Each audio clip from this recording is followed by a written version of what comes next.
Chapter 2, Jealousy and Fault-Finding. Brother G., at blank you asked me some questions of which I have been thinking much. From my conversation with you, I am convinced that you do not realize the part you have acted and the wound you have brought upon the cause of God. That which had been shown me in regard to you came vividly before me, and I have compared that which has been recently shown me with the testimony published in regard to you in testimony number 6, and I cannot see the least apology for your course. Before you were a partaker in and lent your influence to the late fanaticism in Wisconsin, you were not right in the sight of God. Brother G., if you had honestly followed the light, you would never have pursued the course you have taken. You have willingly, stubbornly followed your own course and relied on your own judgment, refusing to be led. The Lord sent you help, but you refused to accept it. What more could heaven have done for you than has been done? When you have thought that others were more highly esteemed than yourself, you have felt dissatisfied and irritated, and have been pettish and distant like a spoiled child. You have wished to be highly esteemed, but have taken a course to greatly lower yourself in the estimation of those whose approbation you desire. Before your fanatical course, you were jealous of those at Battle Creek, and have thrown out hints which would excite suspicion. You have been jealous of my husband and myself, and have surmised evil. Envy and suspicion have been united. Under an appearance of conscientiousness, you have suggested doubts in regard to the movements of those who are bearing the burden of the work at Battle Creek, and have thrown out hints in regard to matters of which you were wholly ignorant and utterly incapable of judging rightly. The burden of matters there was not laid upon you. I was shown that God would not select a person with a mind constituted like yours and lay heavy burdens upon him, and call him to fill the most responsible positions, for self-esteem would be so prominent that it would be ruinous to himself and to God's people. Had you esteemed yourself less, you would have had less jealousy and suspicion. Brother G., had you fully united with the body and stood in union and sympathy with those whom God has seen fit to place at the head of the work, had you accepted the gifts which God has placed in the church and committed yourself fully in regard to them, had you established yourself decidedly upon all points of present truth and drawn in even cords with those of experience in the cause, you and yours would have been perfectly free and safe from this delusion. You would have had an anchor which would have held you, but you have taken an indefinite position, fearing that you would gratify those whose whole soul was in the work and cause of God. God requires you to stand firmly, decidedly upon the platform with your brethren. God and holy angels were displeased with your course, and would bear with your folly no longer. You were left to follow your own judgment, which you had so highly esteemed, until you should wish to be taught, and without jealous, stubborn feelings, without complaining or censoring others, learn of those who have felt the burden and weight of the cause of God. You have been reaching out for an original position of your own, seeking to lead out independent of the body, where you would be approved and exalted, until I saw that God had given you up to manage and manifest that wisdom you thought superior to others, and you were left to your own blind judgment to figure in the most unreasonable, foolish, wild fanaticism that ever cursed Wisconsin. And yet I was shown that you did not realize the influence of your past course upon the cause, and your present position and duty in regard to that fanaticism.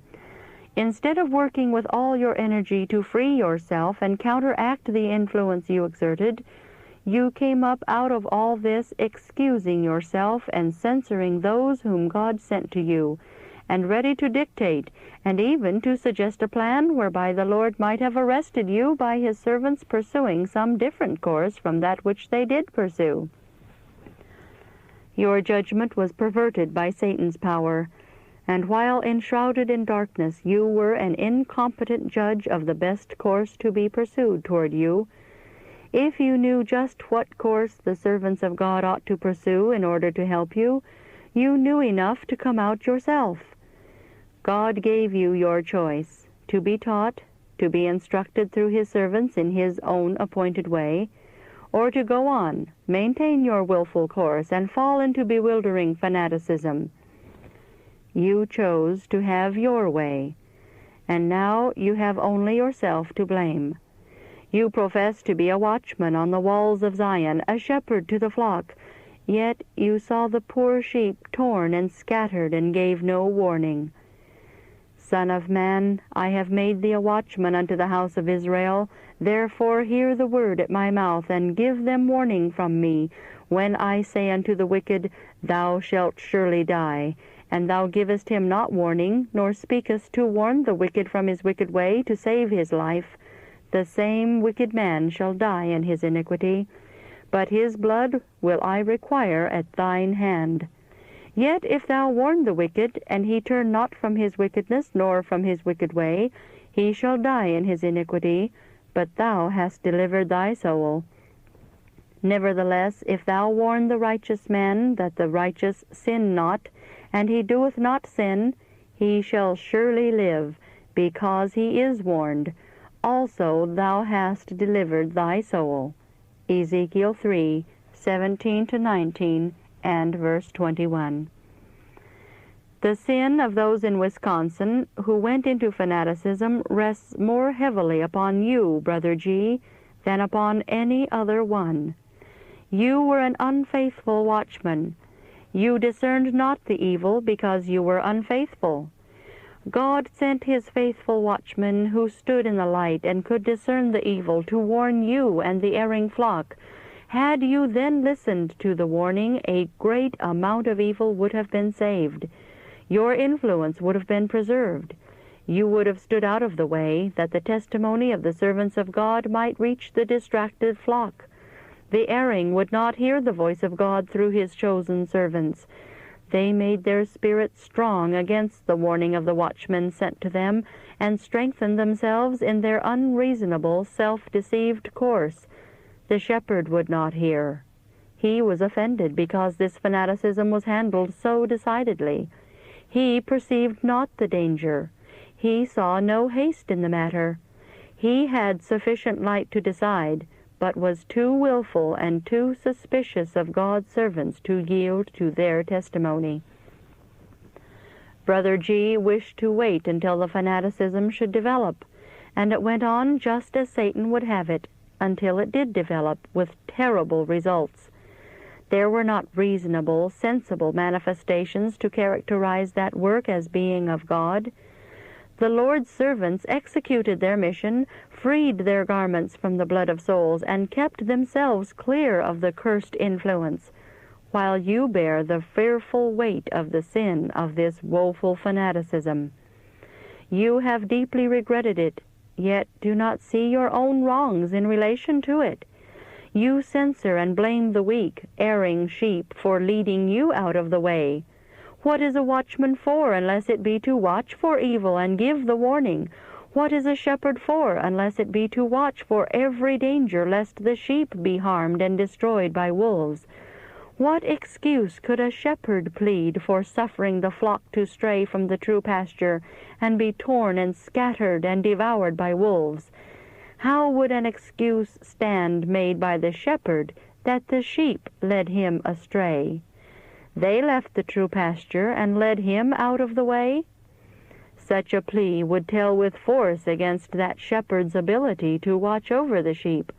No more confidence could be placed in him as a faithful shepherd to care for the sheep and bring them back as they might stray from the right path. The reproach resting upon the cause in regard to Sister A rests heavily upon you. You have made much of her exercises and experience. She was weak, yet could in a measure fill her place in her family and keep her children together. But she had been from her home but a short time before her reason was dethroned. The backslidden state of the professed Sabbath keepers in blank led you to influence Sister A to leave her family who needed her care and come to blank that her influence might help the Sabbath keepers there. An unhealthy excitement marked her course. Some of the inexperienced were deluded. The weak mind of Sister A was overtaxed, and disease fastened upon the brain. And the cause of God is deeply wounded and reproached on account of this. Brother A has been wronged. He must now suffer under a living trouble, and his children must be scattered. Those whose influence led to these sad consequences have a work to do to relieve the mind of Brother A, and by a faithful and full acknowledgment to him of the sin of the course pursued and the wrong done him, counteract the evil as far as possible. Had you been standing in the counsel of God, acknowledging the gifts of His Spirit as occupying their proper place in the church, had you been in heart and principle with the review, established upon the strong truths applicable for this time, had you been giving meat in due season to the people of God, your influence in blank and vicinity would have been very different. You would have had a pointed testimony to bear in harmony with those who are leading out in this great work. Individual wrongs would have been reproved. Faithful labor would have brought up the Sabbath keepers there, so that they would not have been behind other churches. But they have almost everything to learn. You should have borne a pointed testimony, impressing upon them the necessity of sacrificing and all doing a part to bear the burden of the cause. You should have brought them up upon systematic benevolence, leading all to act a part and exert themselves to do something to advance the cause of truth. Your indefinite position and leaving matters so loose and slack in blank has had a bad influence upon the cause there. The opposition you felt and talked out in regard to the organization and the advance of God's people has borne fruit which can be seen in many places in northern Wisconsin. If you had been a prompt, thorough laborer, keeping pace with God's opening providence, the fruit now manifested would be of an altogether different character. Souls would be decided somewhere, either wholly for or against the commandments of God and other truths connected with the third angel's message. They would not be hanging on the skirts of Zion to weigh down those who would be right. But there has not been faithfulness manifested by you. Straight and thorough work has not been done. You have not encouraged in the church by a pointed application of truth the necessity of everyone practically, harmoniously carrying out his profession, and many are not as willing to exert themselves to do something to advance the truth as they are to be gratified with listening to the truth. They love the cause in word and profession, but not in deed and in truth. Your position has led many in and about blank to think less highly of the review than they otherwise would have done, and they have held very lightly the truths found in it.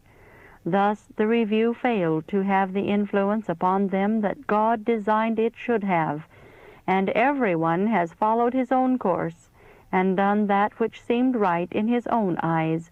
Hence all are far upon the background, and unless there is a thorough work accomplished for them, they will be weighed in the balance and found wanting.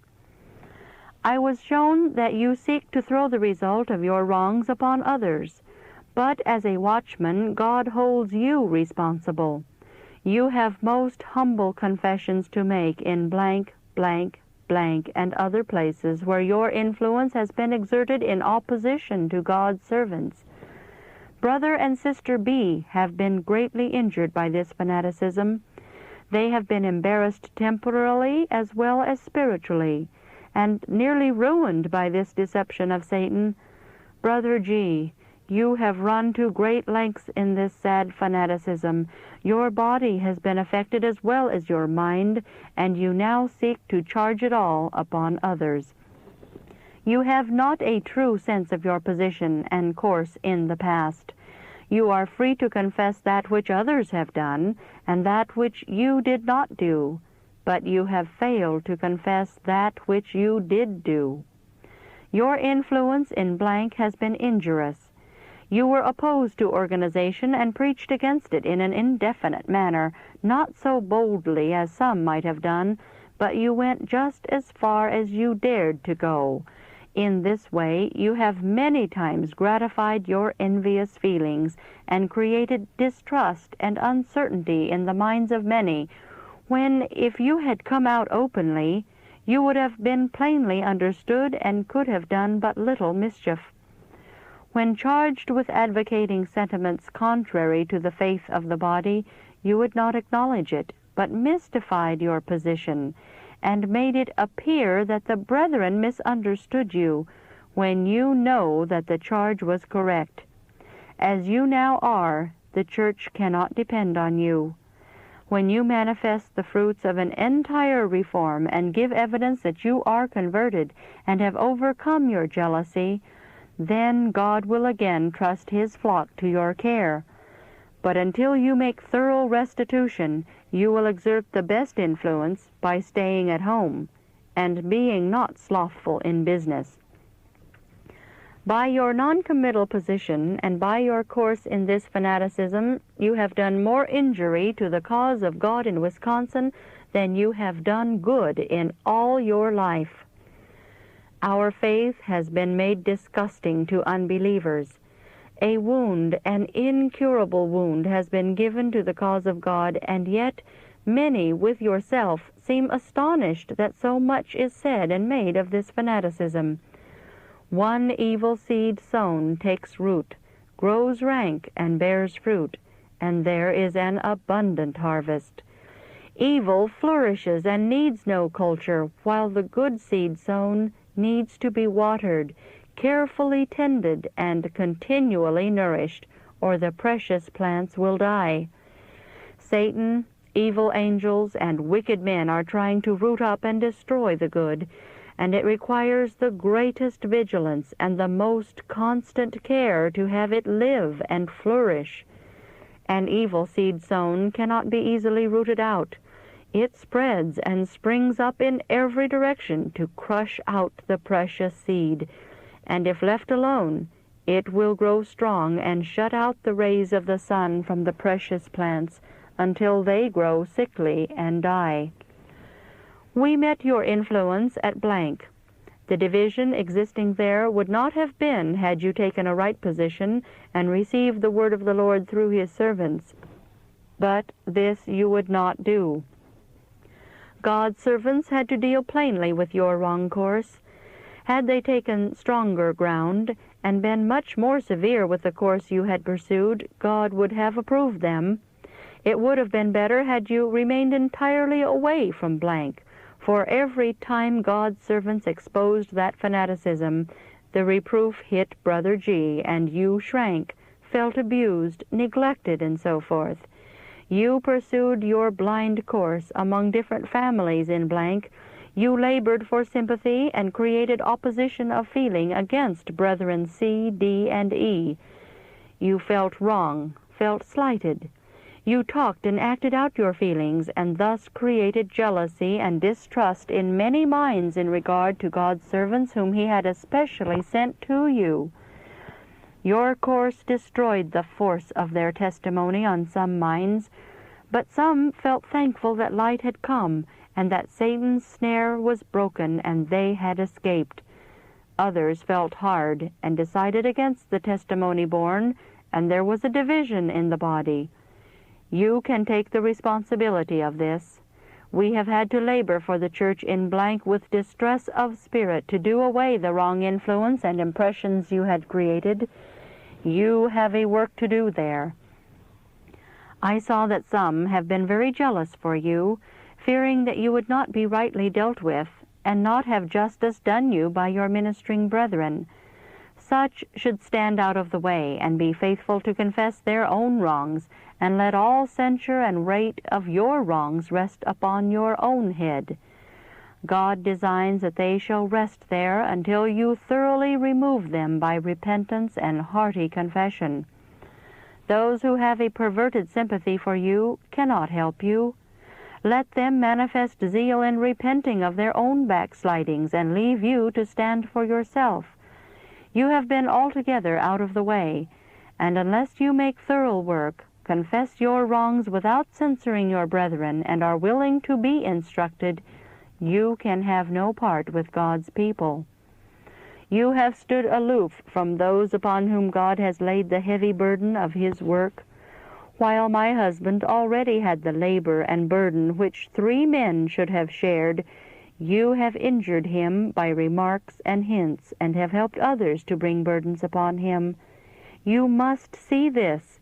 You have had no special burden laid upon you, but have had time for reflection and study, rest and sleep, while my husband has been obliged to labor day after day, and often long into the night, and sometimes when he did lie down to rest, he could not sleep, but could only weep and groan for the cause of truth, and the injustice of his brethren toward him, whose whole interest and life was devoted to the cause. He has had the care and responsibility of the business in the office, the care of the paper, and much care of the churches in different states, and yet some of his ministering brethren have helped to perplex and distress by their unwise course. You with some others have looked upon Brother White as a business character, not enjoying much religion. Such do not know him. Satan deceives many in regard to him. God has seen fit to lay the burden of his work upon him, to choose him to lead out in different enterprises, and he has selected one who is sensitive and can sympathize with the unfortunate, who is conscientious and yet independent, who will not cover sin, but will be quick to see and feel wrong, and to reprove it and give no place to it, even if he has to stand alone in consequence. This is why he suffers so keenly. His brethren generally know nothing of his burdens, and some care nothing about them, but by their own unwise, crooked course add to his cares and perplexities. Heaven marks these things. Men who have no weight or burdens upon them, who can have hours of ease with nothing in particular to do, who can reflect and study and improve their minds, can manifest great moderation. They see nothing to urge them to manifest any special zeal, and are ready to spend hours in private conversation. Some look upon such as being the best and holiest men on earth. But God sees not as man sees. God looks at the heart. Those who have such an easy position will be rewarded according to their works. The position occupied by my husband is not an enviable one. It requires the closest attention, care, and mental labor. It requires the exercise of sound judgment and wisdom. It requires self-denial, a whole heart, and a firm will to push matters through. In that important position, God will have a man to venture, to risk something, to move out firmly for the right, whatever may be the consequences, to battle against obstacles and waver not, even though life be at stake. The weight and responsibility of this work lead to great carefulness, cause sleepless nights, and call forth earnest, fervent, agonizing prayer to God. The Lord has led my husband forward to take one responsible position after another. Censure from his brethren wrings his soul with anguish, yet he must not falter in the work. Fellow laborers, having an appearance of godliness, oppose every advance which God leads him to make, and his precious time must be occupied in traveling from place to place, laboring with distress of mind among the churches to undo what these professed brethren have been doing. Poor mortals! They mistake matters. They have not a true sense of what constitutes a Christian. Those who have been thrust out to bear a plain, pointed testimony in the fear of God, to reprove wrong, to labor with all their energies to build up God's people and to establish them upon important points of present truth, have too often received censure instead of sympathy and help, while those who, like yourself, have taken a non-committal position are thought to be devoted and to have a mild spirit. God does not thus regard them. The forerunner of Christ's first advent was a very plain-spoken man. He rebuked sin and called things by their right names. He laid the axe at the root of the tree. He thus addressed one class of professed converts who came to be baptized of him in Jordan. O generation of vipers, who hath warned you to flee from the wrath to come? Bring forth therefore fruits meet for repentance. And now also the axe is laid unto the root of the trees. Therefore every tree which bringeth not forth good fruit is hewn down and cast into the fire. In this fearful time, just before Christ is to come the second time, God's faithful preachers will have to bear a still more pointed testimony than was borne by John the Baptist. A responsible, important work is before them, and those who speak smooth things God will not acknowledge as his shepherds. A fearful woe is upon them. This strange fanaticism in Wisconsin grew out of the false theory of holiness advocated by Brother K., a holiness not dependent upon the third angel's message, but outside of present truth. Sister G. received this false theory from him, carried it out herself, and zealously taught it to others. This nearly destroyed her love for the sacred, important truths for this time, which, if she had loved and obeyed, would have proved an anchor to hold her upon the right foundation. But she, with many others, made this theory of holiness, or consecration, the one great thing, and the important truths of God's Word were of but little consequence, if the heart was only right. And poor souls were left without an anchor to be carried about by feeling, and Satan came in and controlled minds and gave impressions and feelings to suit himself. Reason and judgment were despised, and the cause of God was cruelly reproached. The fanaticism into which you have fallen should lead you and others to investigate before deciding in regard to this appearance of consecration. Appearance is not positive evidence of Christian character. You and others are afraid of receiving a little more censure than is due you, and you look with earnestness upon a seeming error or wrong in others, or a neglect from them, and feel injured. You are too exacting. You have been wrong and have deceived yourself. If others have misjudged you in some things, it is no more than might be expected, considering the circumstances. You should, with the deepest sorrow and humility, mourn your sad departure from the right, which has given occasion for a variety of feelings and views and expressions in regard to you. And if in every particular you do not consider them correct, you must let them pass, and lay not censure upon others. You must confess your faults without censoring any other one, and cease complaining that your brethren have neglected you. They have given you more attention than you deserved, considering the position you have for years occupied. If you could see these things as God regards them, you would ever despise the complaints you make, and would humble yourself under the hand of God. Behold, to obey is better than sacrifice, and to hearken than the fat of the rams. For rebellion is as the sin of witchcraft, and stubbornness is as iniquity and idolatry.